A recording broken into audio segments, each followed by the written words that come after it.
Fellow St. Lucians, this is Open Mic and we are back with another program on this Sunday. And today I have with me, in my opinion, a very important and high-profile individual in the name of Miss Mary Isaac. And we promised to have a wonderful discussion and to highlight some of the issues that are taking place in St. Lucia, which are of concern to many of us. On that score, I'm going to start immediately because I have a lot to ask and a lot to say. Mary, welcome to the program. Thank you very much, Mr. Shastny, for having me. Thank you so much for being here. Mary, I've been following what has been going on in St. Lucia, and there are concerns from my side, as an individual and as a business person on the island. My first question to you is, as a business person on the island, I'm concerned as to the repercussions of industrial action looming over our head. When I say our head, I mean St. Lucia and the business community. Can you give me your views on that, please? Well, it's very interesting that we are back here again this year. Remember last year, Mr. Shastny, we also had we had to take industrial action. And this year again, we are looking at another situation where we are discussing industrial action. The situation should not necessarily be so, but when things are not handled properly, sometimes you find that that creates chaos. Okay, I think that something has been done wrong, and we should try to address the wrong that has been done. In any case, notwithstanding the fact that it was done the wrong way, we're still saying it is not the right thing to do, right?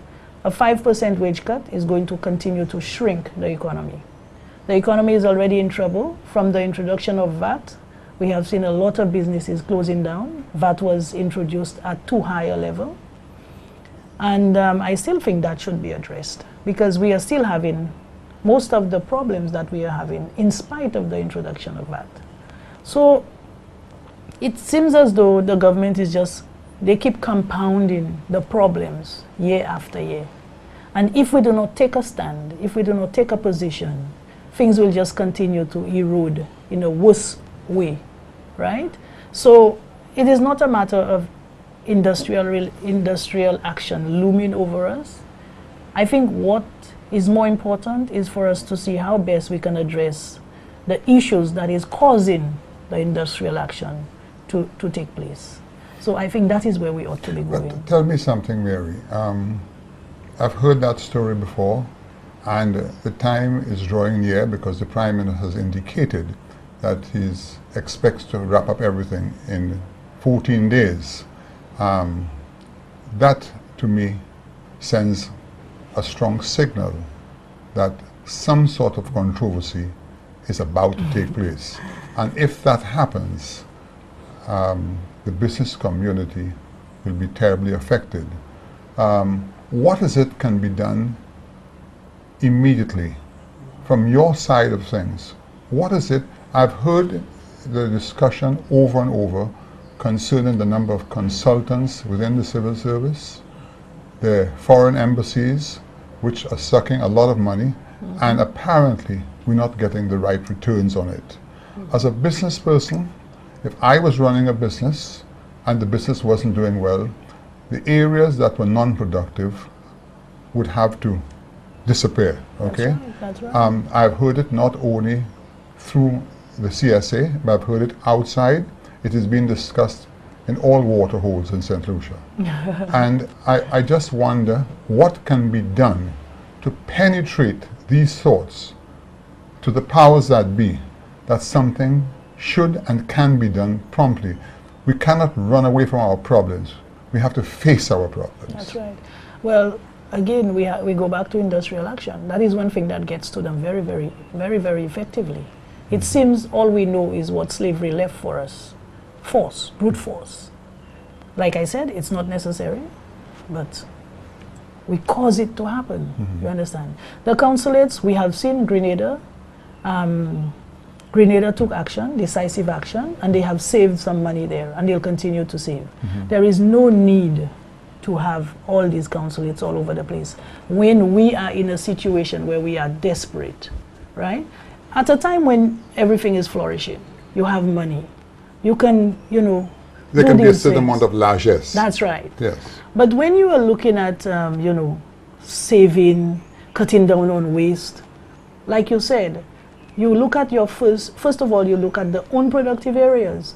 And what is it that these consulates are bringing back to us? Recently, we heard the Prime Minister himself had to travel to go and attract investment. I saw that on so two what occasions. are they doing? Are they not the ones who are placed to try and attract that investment? Yeah. Does the Prime Minister have to travel to go and look for investment all over the place? Because he has his work to do in St. Lucia. That's right. Yeah. So you've seen where, are they productive? If they are productive, why does the Prime Minister have to pick up and go and, you know, assist in terms of bringing that investment home? The consultancies, we are saying, we are in the public service. We know what the consultants do. They come to us to gather the information. They come to us for everything. We have had consultants come to St. Lucia, and we actually had to provide pens, pencils, space, ruler, paper, somebody to type the document for them. So I am saying, and I can name names. Yeah. You see, they say that, you know, I make things up. Yeah. We are in the public service. We know these things are happening. And the same work that these consultants are doing, the public servants can do the work. You know, Mary, you have struck a nerve within Michael Shasta's way of thinking. I was in the shipping business for some 25 years, and I had almost over 100 St. Lucians working on the ships as crew members, cooks, and engineers. And every time I went to Europe and I bought a ship, initially, when the ship for the first 6 months, I'd bring out, say, a captain and a chief engineer from, say, Holland or Germany, wherever it is. Mm-hmm. And usually I'm on the docks because I'm not a seaman, I was a business person. When the ship would arrive, I could read the people working for me, the minds of the people. When I would see my second engineer or my second in command standing on the bridge with their hands folded, I knew immediately something was wrong. I would go and I would say to them, look, you look unhappy, what is the problem? What's the problem? And they That's say, right. Mr. Shastri, that bluffer you brought here, get him out.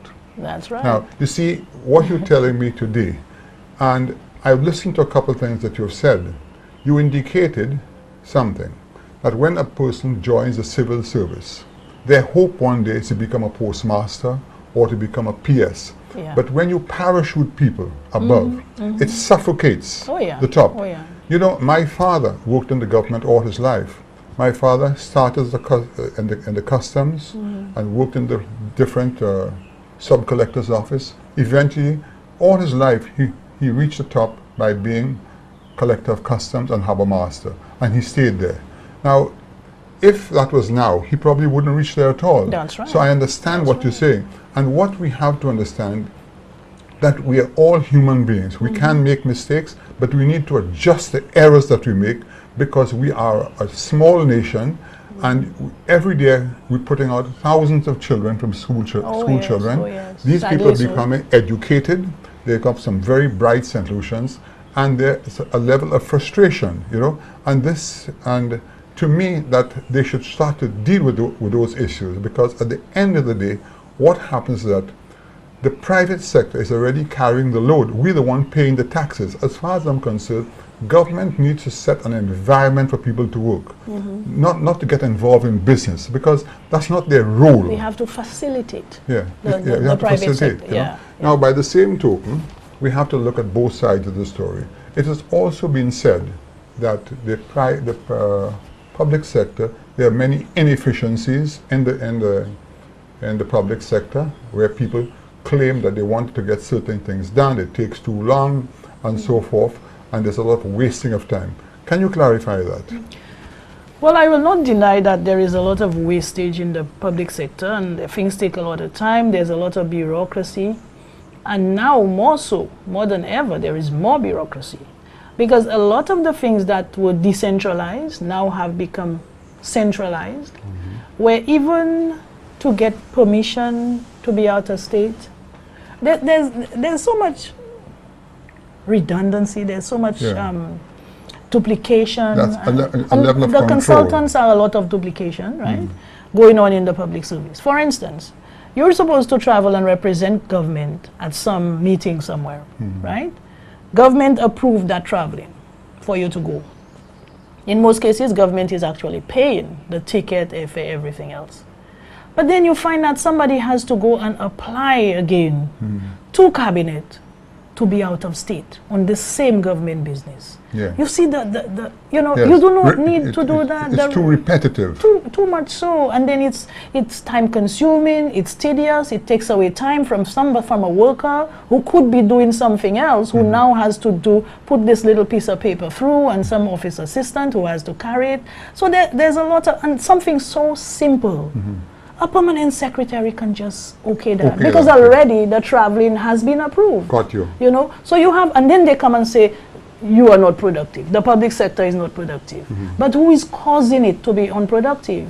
You also have, and the IMF has spoken to that, as well as the ECCB. Almost any agency you can think of speaks to the fact that we have too many square pegs in round holes. Now, they call it, when this government is in opposition, they say square pegs in round holes. The IMF and these people call it a different name. They talk about skills mismatch, right? There is a lot of skills mismatch in the government service, and it goes from the top down. You don't get much of it at the bottom. Yes. This is the first segment of our program. We shall be right back.